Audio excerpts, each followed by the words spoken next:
Hello, ladies and gentlemen, and welcome back to a brand new episode of the podcast. This is going to be episode 7, and this is going to be a very interesting episode because it's going to be the first independent business owner who I'm going to be interviewing. Now, this podcast is sort of merging into a creative podcast slash business podcast. Overall, is kind of what I'm thinking or what I'm feeling about it. So, I'd love to hear what you think of this interview, but I'm going to let Molly introduce herself in a moment to who she is and what she does and that kind of thing. So I hope you guys do enjoy this interview, and thank you guys for the support on the content lately as well. I really, really appreciate it. But enjoy the interview, and I'll see you very, very soon. My name's Molly Cook.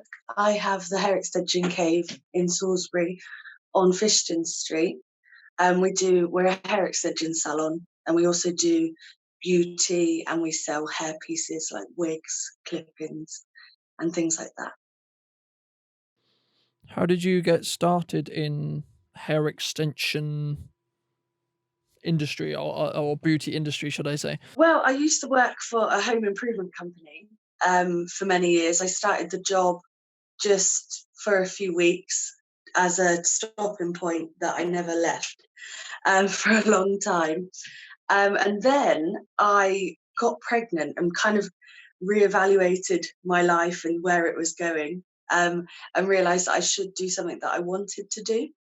And I knew it's always been down the hairline. I just didn't know where. And at that time, there was a lot of inventions for hair extension. So I did some research into them, quit my job, and then went and did a few courses. Okay, and because I think that a lot of my following or my viewers necessarily won't, in some ways, know what you need to be in the regards to like qualification wise and that kind of thing.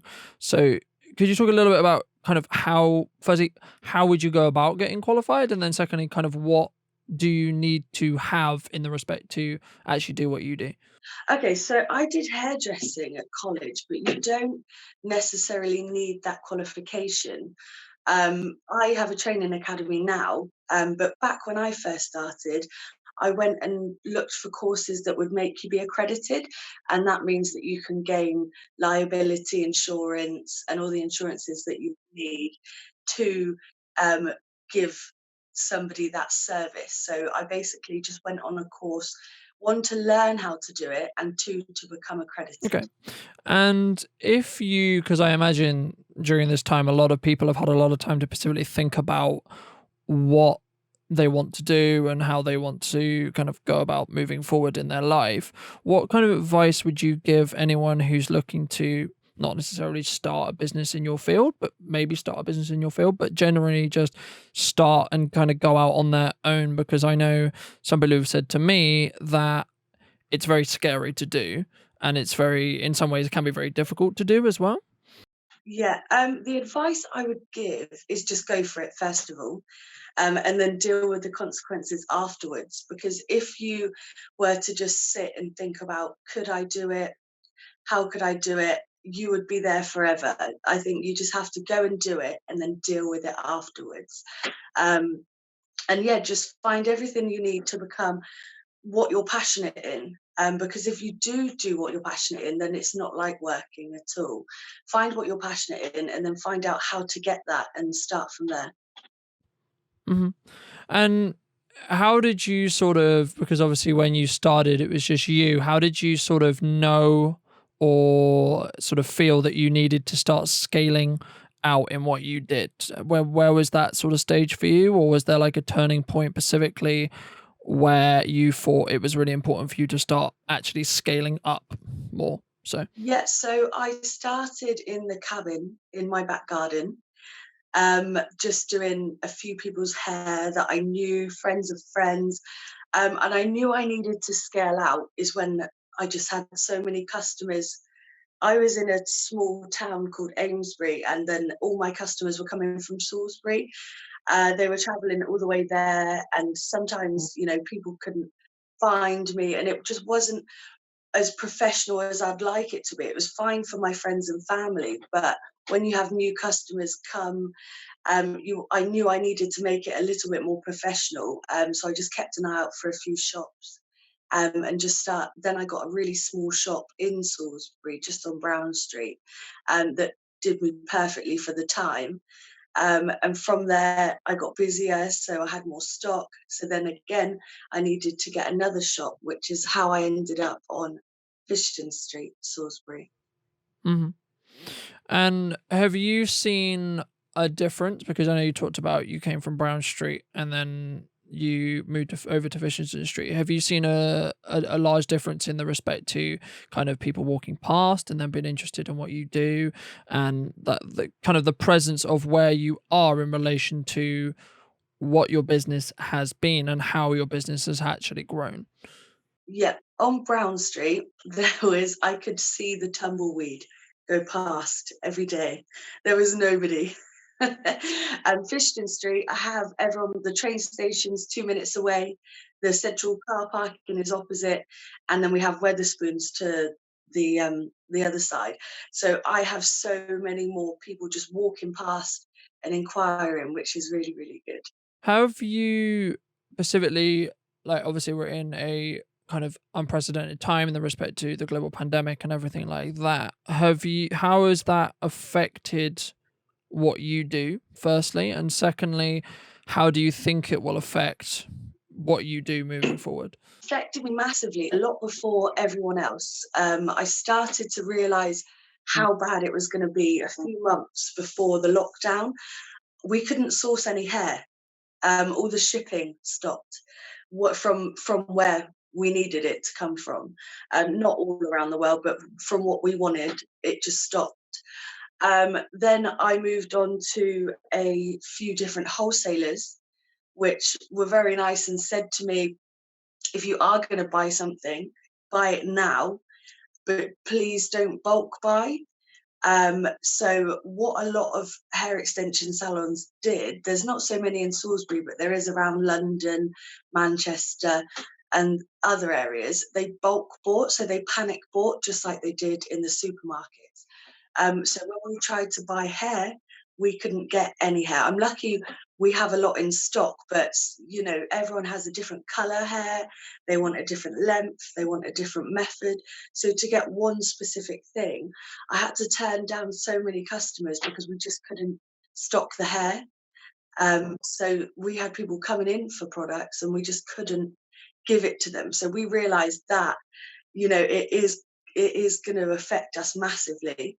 Then the college, we have a lot of, because we're a training academy, we have a lot of students come to us because Wiltshire College, for example, don't necessarily give hair extension training. So they come to us for the training, and they emailed me to let me know that they're not allowed to come in anymore because of the pandemic. So they had to go, and I have 5 college girls with me, so I lost 5 girls straight away. And then a few of my staff couldn't come in because of preschools and schools. They didn't want they didn't want their children socializing with other children, which made me think, should my daughter be in school? So I took her out of school as well and took her to work with me, which was lovely, but it limits the amount of work you can do. So massively, even before the lockdown, it was affected so much. Mhm.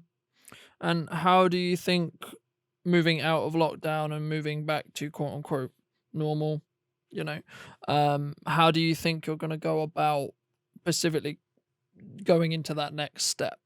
Well, I've done some research, and in Spain and America, they've started to already open a few salons. Um, and they've reported exactly what I thought. Basically, you can have one customer in, one customer out. The personal protective equipment that you have to have is next level: masks, face visors, um, gloves, obviously, aprons. In between customers, you have to not only change that, you have to change your uniform.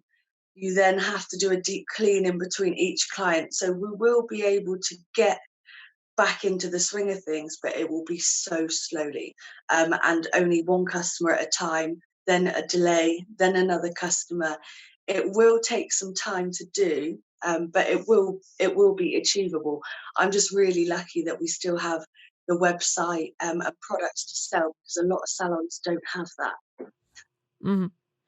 And then, yeah, that was going to be my next question. How have you been either seeing ways you can adapt your business model, or how you have actually adapted it or are thinking about adapting it moving forward? Yeah, so I sell a lot of wholesale hair to other companies, and I sell wigs and clip-in hair pieces, which I'm very, very lucky has been very busy over the last month or so, because we can still do deliveries. So I'm really, really grateful for that. So that's been keeping the bills paid, basically. And I've adapted the website. My website man, sorry, has adapted the website to add more products onto it so that we can offer more services. I've tried to do a few videos to help my customers remove their hair extensions, because when they're in, they can only be in for a set amount of time. So now it's coming to the end. They have to even, get their family members or their partners to remove their hair extensions for them. So I've been made a YouTube channel and uploading videos, keeping everyone up to date on social media, and the website has just been amazing. Hmm. How have you found that video creation process being? Like, have you been enjoying doing it? Have you found there's lots of challenges going involved with it, and that kind of thing? I'm not social media and technology savvy at all. And I really, I wish I had you there to help me, but I don't. So it has been different. I don't even know how to edit a video. So when I make it, I press play, and then I have to do everything right. And then to upload it onto YouTube, it takes about 4 hours itself. So I found it difficult, but I just can't wait to have you back to help me. Do you think it's like been an interesting learning experience from your perspective? Yeah, definitely. It will definitely make me appreciate how much effort and hard work, you and other people in the industry go through just to create one small video that could be a 5-minute video. It's not just the video itself, it's all the editing, the preparation for the video, everything that you need. It just so much goes into it. Hmm. Because I think from my perspective, there's a lot of I think misinformation around there as well. Like in regards to like, oh, videographers, they just show up and they press record and you know and that's kind of it. And that's very interesting for me to hear, because from my perspective, a lot of it's second nature to me now because of course how long I've been doing it. But I think that it's a learning curve, which a lot of people I think should be at least trying to get a basic understanding of, because I think it will put them in touch more with the process overall. So it can really help them understand firstly why like they should be creating content, and then secondly how they could go about doing so. Have you found that you've wanted to create more content, or you've I guess seen the value in creating content more so, or not, during this time, and how you've been thinking about it? I've always wanted to do it, but I've worked so much from the get-go in the morning till 12 o'clock at night. I'm always so busy normally. Isolation, I've actually really appreciated it, because I've been able to sit down, reflect on the business, work out my pricing, working out everything and where I'm going and where the business will be going in the future. Sometimes you get in a rut of your day-to-day lifestyle. You go to work, you come home from work. And as a business owner, everybody is on their phone till 12 o'clock, 1 o'clock in the morning, replying to customers, buying products. They just get stuck in this rut. The isolation has actually given me a chance to sit back, work out the next step and where to go from here. And it definitely is all online. Everything is more online. So it's helped me plan more for the website, plan more to make more videos online training as well for people who can't normally travel down and people that are stuck in isolation or things like that. So yes, it's helped me plan a lot more. Good. I mean, I think that that's like definitely really, really good. But I think what, I guess in some ways, what advice would you give people who have been really hit by isolation in the respect to that's so not out of their norm, whether this is personally or business related or both? Because I think they'll find, I've personally found anyway, it's been sort of in some ways now I'm sort of more norm, or it's more the norm to me, but it wasn't that for like 3 weeks, 4 weeks. Yeah, I think we've definitely started to get used to it. Everyone has their good and bad days. Absolutely everyone. Sometimes I love this isolation. I can just chill. Um, but other days you do feel a bit imprisoned and you get sad. But I think never get upset about something you can't change. This is something that we can't change, and we just have to ride with it and make the most out of it. Don't be too hard on yourself either. I see everyone on my Facebook being the best teacher they can to their kids, doing the most amount of exercise. Just do what feels right to you. Take this as a break if you need it. Do what your body says. If you just want to sit on the sofa for a very long time and just kind of relax, and that's what your body needs. If you do want to go on a 10-mile run, great, do it. But obviously sticking to the time limit that we have. But but just don't feel pressured to do absolutely everything. Some days I don't do anything, and other days I want to do everything. You just have to listen to your body and make sure that you're happy in yourself rather than worrying about how to look good on Facebook and social media, and just really focus on your mental health, because we're probably never going to get a chance to relax like this again until we retire. Hmm. Yeah, exactly. And I think that's really good to think about and really important to have in forefront, especially now. Do you think there's any, like, I guess, strategies or anything that you've done during self isolation or during lockdown that you will continue to do afterwards?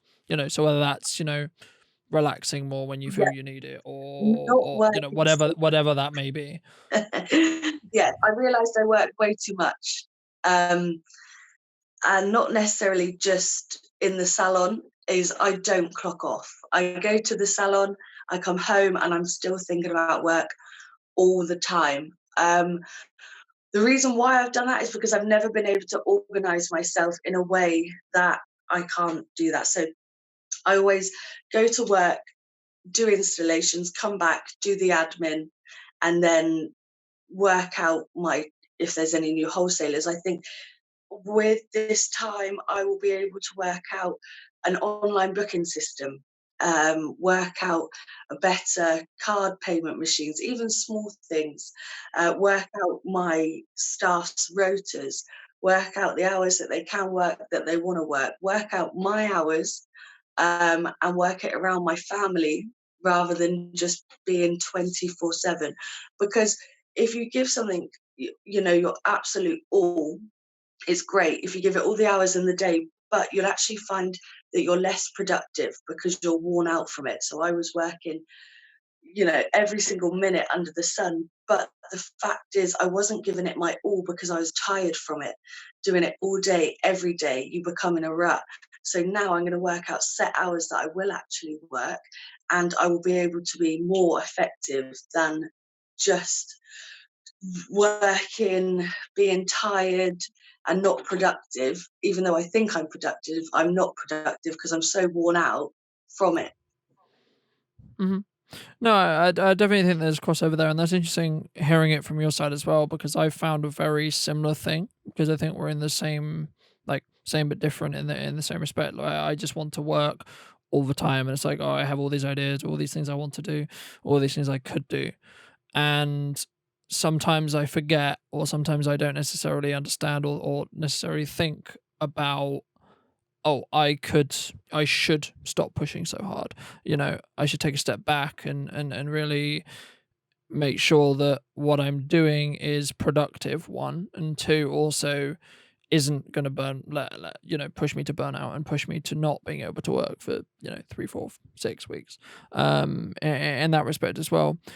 Do you think that I'm sure some people will definitely say this, but I think do you think there'll be like more lasting changes when we are past the pandemic, however long that may take, but when we are like, home safe, so to speak, where culture or people or business or do you think there'll be specific things that we've taken from this, from just how people operate and how people go about what they do?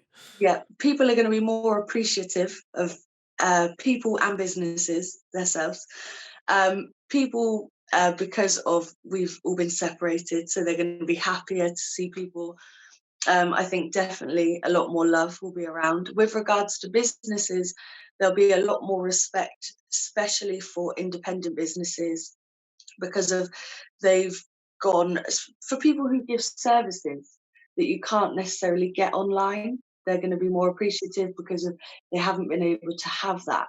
A lot of people say, for instance, for myself, I've been having a lot of messages from my customers, even though I've given them a video and the tools they need, they still find it very, very hard, even just to do a hair extension removal. It will take them 2 hours. But with myself, and because I've been doing it for 5 years, day in, day out, I can do it in 15 minutes. So it becomes the really small things that they appreciate. Like myself with you, a video that is 5 minutes long, you would think it would take 10 minutes to do. It doesn't. It can take from the start in the morning where you get everything ready till 12 o'clock at night till you even upload a 3-minute video. You just appreciate things so much more, and definitely appreciate family and friends and even your customers. I miss my customers so much. And yeah, you just really start to appreciate everything more, which will be a lot nicer. But I do think the world is going to become a lot more online now that we are having to live online at the minute with regards to sales. A lot of businesses will be evolving more online, and then when they start to relax, spend time with their family and realize how important that is, they will carry on with the online way. What advices would you give to people who are on the fence about, having a website, having social media, having a social media presence? And then I think in turn, what goes alongside that for obvious reasons is the content that then goes on a website or on your social media pages. What would you say to people who are either on the fence about it or aren't necessarily like, no, that's not for me? Oh, so someone who has a business that doesn't want to promote on Facebook or social media. Okay, so all of everything, every single customer that I've had has been off Facebook to start off with. All my customers, I've made a page and then the page got shared with your friends and family. If I didn't have a page on Facebook, I wouldn't have had a business.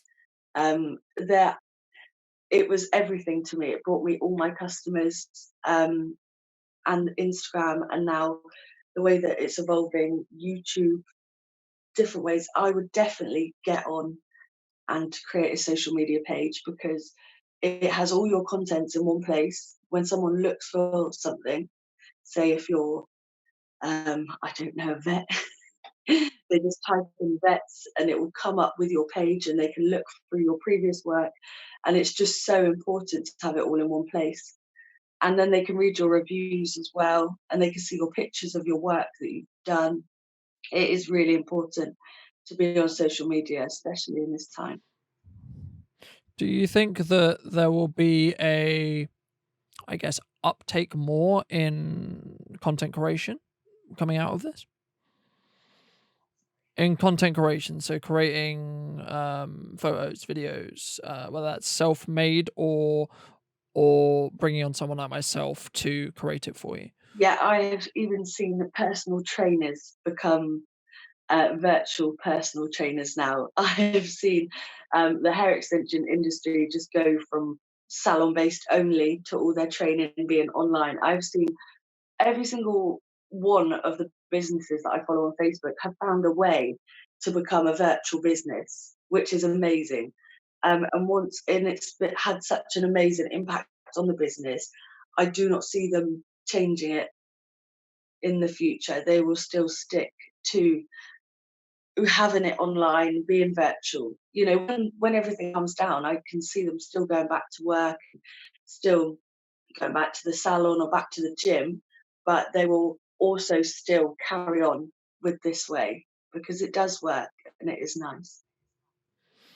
Do you think that, you know, obviously people have been forced into doing that, but in my head, I anyway think that they'll, when things are a little bit more back to normal, I think there's going to be a definite difficulty with time management. You know, you talked about it previously about not working all the time, but I also think that there's going to be in some ways challenges because if you're trying to do, say, all this digital stuff, but then you've also still got all the physical stuff like the salon to run and etc. Do you like is there a way you're thinking about how you're going to actually navigate that? So whether that's like something that jumps to mind for me is possibly bringing on someone to manage one aspect for you, or putting structures and stuff in place that will allow you to not have to think about or specifically, you know, really worry about the day to day to day, so you can then worry about those other elements. Definitely. So I've been using to work out what I need because when you run a business, the main mistake that we all make is we think that we can hire one person to come in and do everything we do. We do it, so why can't they? We'll teach them and it will be fine. But it's our business, and nobody will have that same passion that we do for your business because it's yours. And it's kind of like your baby. We end up doing the social media, we end up doing the hair installations for myself, we end up selling stock, we end up doing add ons, we end up doing the admin, the reception, we end up doing absolutely everything. And what we need to understand is they are different job roles in themselves. So you'd have someone with regards to social media, you'd have someone doing the installations, you'd have someone selling the products. And this has been a good time for me to think about who would be good to put into those places. So I want to still carry on with my salon and online, but now I know, for instance, I would obviously have you to help me with regards to the videos. So I'm really relaxed about that. That will save me a lot of time. And yeah, just basically getting a team together that will work, and just putting different job roles in place that will work, not hiring someone and having too much expectation over one person because they can't do everything that we do.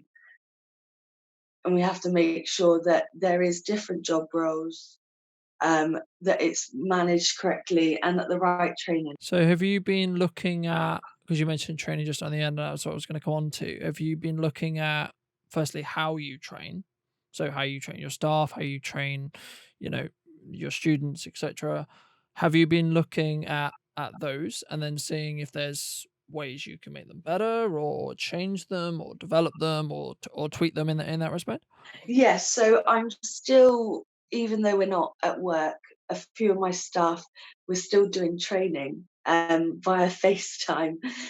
Because when I go back, I am due in 8 days. So my team are absolutely fantastic. They're going to run it for me. Um, and just to make sure everyone is still up to scratch and everyone knows exactly what they're doing and what their job role is, I've been doing training via FaceTime just to make sure that they all know what they're doing and that they are all at the best of their abilities. Um, and yeah, I'm just going to kind of go from there. How have you been finding, sorry, the kind of shift over to more FaceTime, Zoom, you know, conference calling ways of training in comparison to what you were doing previously? It's definitely different, but I really like the video side of it because when someone normally comes to a training day, it's just one day that we send them out a training manual in any way. So they have however long they want to read that and they can always refer back to that. But with regards to the practical side of things, on a model, we show them how to install it and then they show us what they can do and we teach them from there. Then they go away, they install some hair extensions, and we basically take a look at the hair extensions that they installed and let them know where they can improve. But with regards to the online training, it's really, really good because they always have a video that they can go back to. So sometimes when you go to something so new like a training day, a hair extension training day, it's so much to take in that you forget quite a lot. You've always got the theory to go back to, but you've never had the practical. With regards to having a video of the training, they can just look back, rewind, replay, pause, and they can do it at their own speed. So I've had a lot of feedback of that they do really enjoy that. Okay, that's interesting to hear because I think that a lot of people like it's only benefiting from what I do, but like I think that a lot of people will use this time to look at where their weaknesses were with their business and also then see what else can they be doing, whether that's marketing wise or as you say internally with training, about how can they specifically go through and sort of refine what they're doing from a do you see like anything maybe in your industry or specifically about how people are still marketing themselves now, or has that sort of dialed back a little bit? Marketing wise, for businesses, I just see everything online. Have a few people, a few friends that are still marketing for their business when lockdown is open again. Not so much. I see people changing their businesses for now. So they're changing if they were never online, say if they never had a website or a Facebook page, they are now making one. Um, and they are creating it so that they can post out their products, that they have their products at home. Um, they are being able to adapt to the customer more. So before I was never able to make custom wigs. I didn't have the time. I wasn't able to make a lot of products, but now a customer can come to me, say exactly what they want, and I can spend that time to create and make it and send it out. I think we're adapting as businesses more to our customers because we have the time. Okay, that's interesting because I think from my side, it's been very interesting to see how different industries have sort of developed what, firstly, what they do, and secondly, how they actually go about quote unquote selling that, you know, and how do they actually go about getting the most out of the situation that we find ourselves in, as well.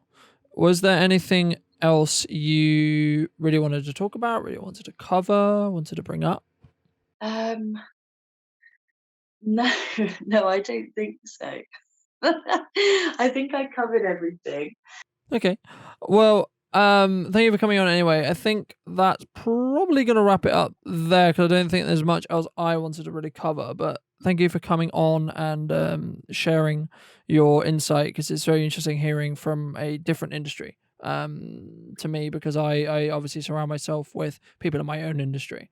So I talk to videographers and I talk to photographers and I know what they're doing. But it's been very interesting to hear sort of how the hair area or the hair areas or the hair industries have actually or will develop in the future and also has actually developed in this period of time as well. Oh, yeah. One thing I did want to say is what has been really nice due to the isolation. A lot of, I think, the hairdressing and beauty industry is very clicky, especially in small towns. And what I've noticed, which has been really nice, is we've all become a family. So we've all been, everyone's been sharing ideas together. Everyone has been getting it, not that they didn't get along, but they've been talking more, seeing with regards to help with grants. Everyone is helping everyone as much as they can. And it's just really, really nice to see them all like one, like a family now, instead of people not getting along, and being quite clicky with each other. It's just amazing the way that it's brought people together, and so everyone can grow together. It's been really nice.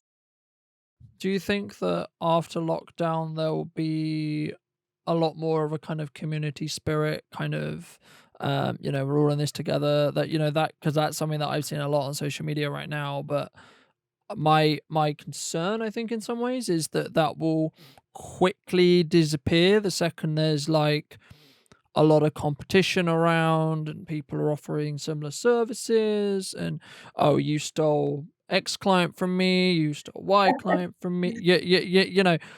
Um do you think that that community spirit will stay around?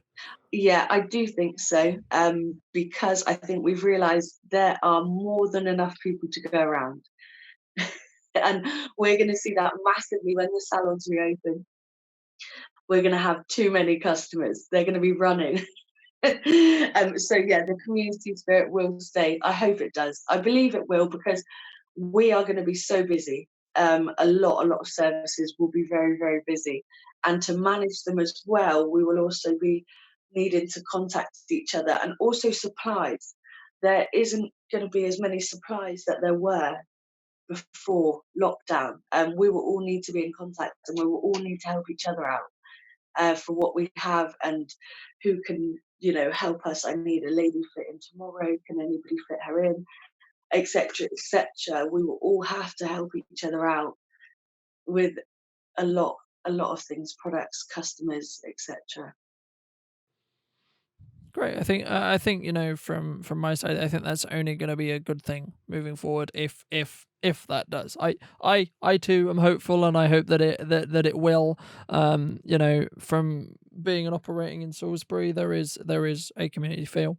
There has been a community feel for as long as I've sort of operated, and been around anyway. But I think that that is definitely, especially just before lockdown, there was definitely a very strong bond in like the independents. Like I know that like independent owner would go and check on another independent owner, or just little things that they don't need to do, but not necessarily feel obligated to do, but they want to do. Right? I think that's the difference, because I think there'll always be some quote unquote bad eggs, and I think there'll always be some people who will lose touch with that quite quickly afterwards. But I hope, I hope that the majority will not forget this time, and not forget specifically who went out of their way in some ways to check on, oh, how's business, oh, how things at home, oh, how you feel,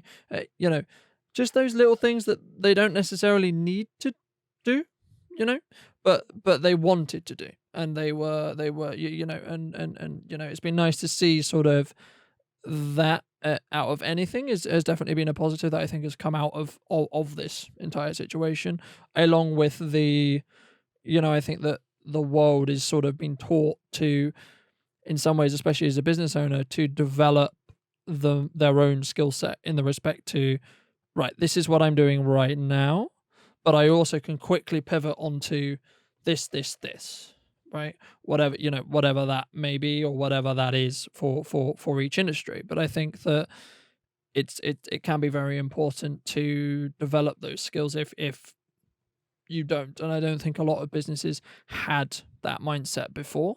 And I think they were kind of shock factored into sort of, having those measures in place, or putting those measures in place, or finding ways to still adapt around the climate which we found ourselves in at the time. Have you seen the same, or have you seen sort of tweak and change in that respect as well with some business owners? Yeah, I have seen a lot of change, definitely. The reason why we've had to change so much is because we still for myself, we still have thousands and thousands of pounds going out each month on rent, on, everything adds up, Wi-Fi, we have our wholesalers we need to pay for our products. We have absolutely so much stuff that we still have to pay for, but we have no money coming in at all. We don't get furlough pay. We don't get other benefits that a lot of people are getting now. We have nothing. Um, so we are trying to accommodate ourselves to the best we can for our customers to, keep their loyalty, keep them coming back to us. And it is a really big worry because the independents in Salisbury are so close together that we know who has what business, and they are our friends. And this impact could completely destroy our businesses. We could be bankrupt within months, within weeks. It is so scary. So everybody I see on Facebook are trying to help out each other, which is so nice. I see a lot of people that don't even have businesses inviting people to like people business pages. I see people uploading statuses saying, please comment your business below. Please comment your Facebook page or website, just to try and help us out as much as we can, which is so good. And I think everyone needs to really help independent businesses as much as they can at this time, because it is scary. Definitely for myself, I have a baby during 8 days, a business to still pay for, and the time that I would have used to obviously keep the business afloat until I gave birth. I now, as soon as, well, everything's just starting to slow down now, but now I have to have a baby and I have to take my maternity leave. So it's going to be even longer for myself, depending on when they cool down the lockdown. But it is a very, very scary time, not just for myself, for everybody.